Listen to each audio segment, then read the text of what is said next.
the head of the household.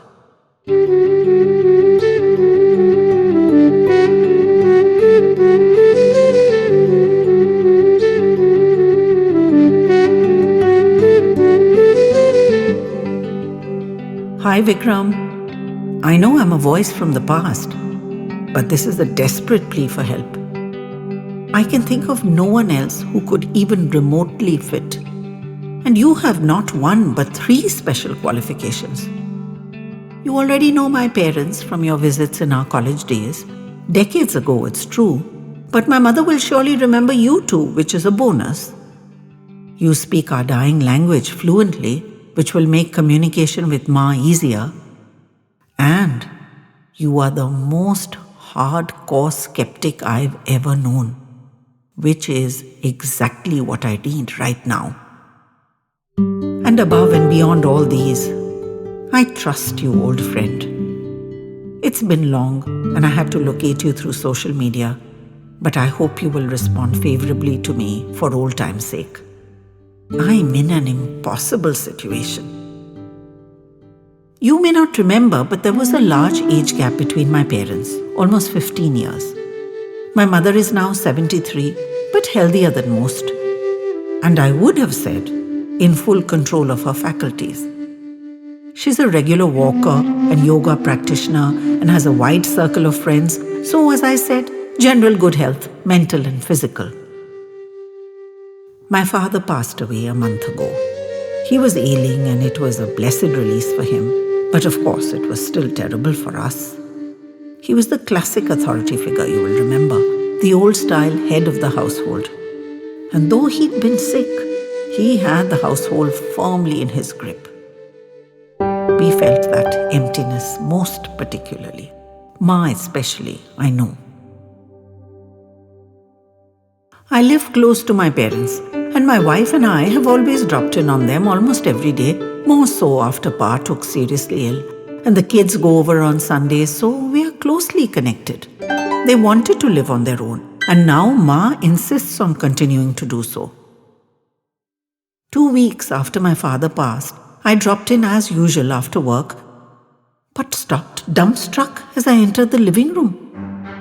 There was someone in my father's favorite chair, which has lain unoccupied now for many years. The person was small. His feet stuck out horizontally from the seat, unable even to reach the ground. A child. He was holding a newspaper in front of his face, exactly as Pa used to. And without twitching it, to look at me, he announced, "Janaki, your son has arrived." These were the words my father used to greet me with every evening when he was in better health. I really don't know what I felt at that moment, but I can tell you what I saw.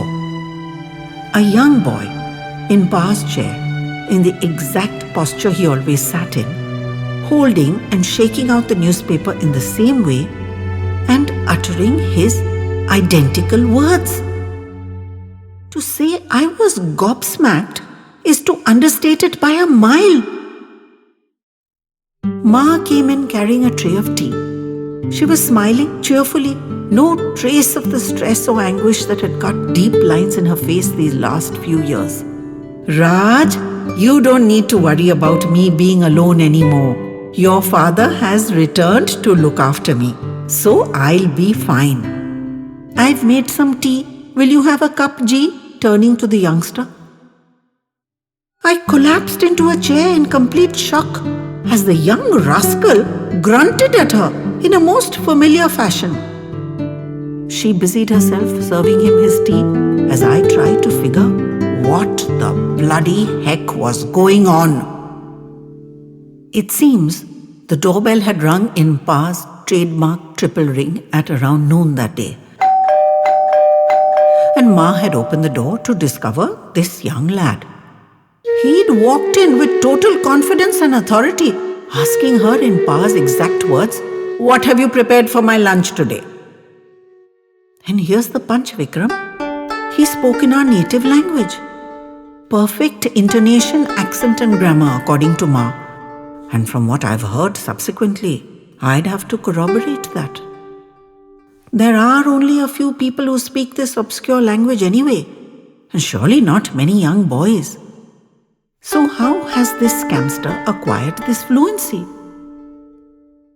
Ma, who had initially let him in under shock, is now unshakably convinced that he is Pa. I have pointed out that this is a 10-year-old boy, not an 88-year-old man.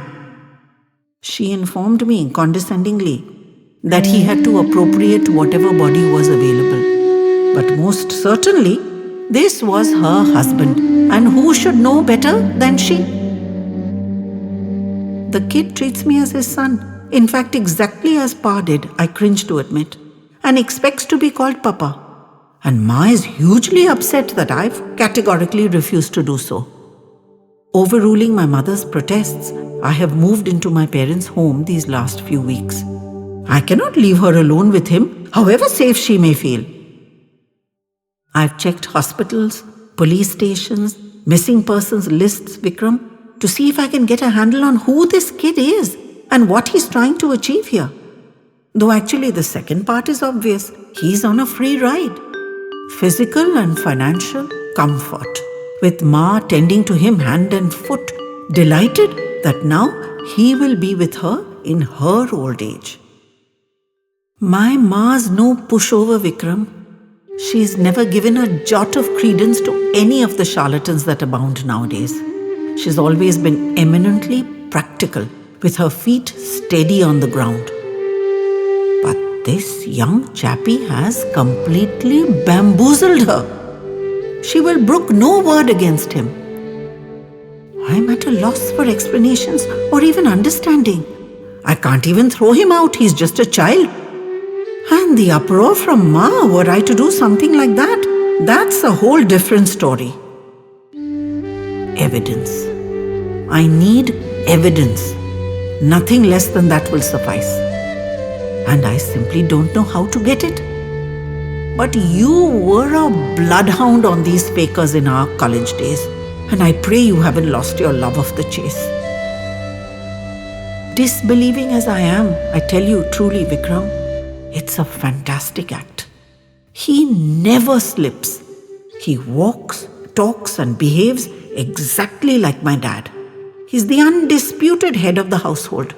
He has all Pa's mannerisms down pat, all his little idiosyncrasies. I've set him many small tests.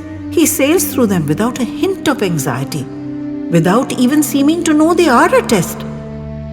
I dragged my slippers on the ground yesterday, and it exasperated him instantly, drawing from him exactly the same old response. Can't you lift those feet? Bah! Wasted your years in the NCC. He assumes obedience, and my non-compliance baffles and angers him.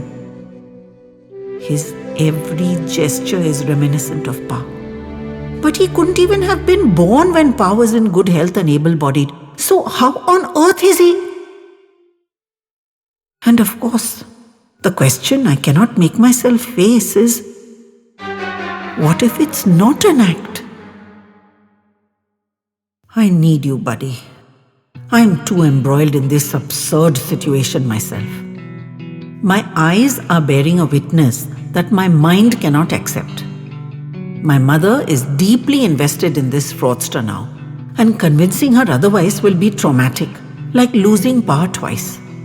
But surely that's no reason to accept it. This devil has to be exposed.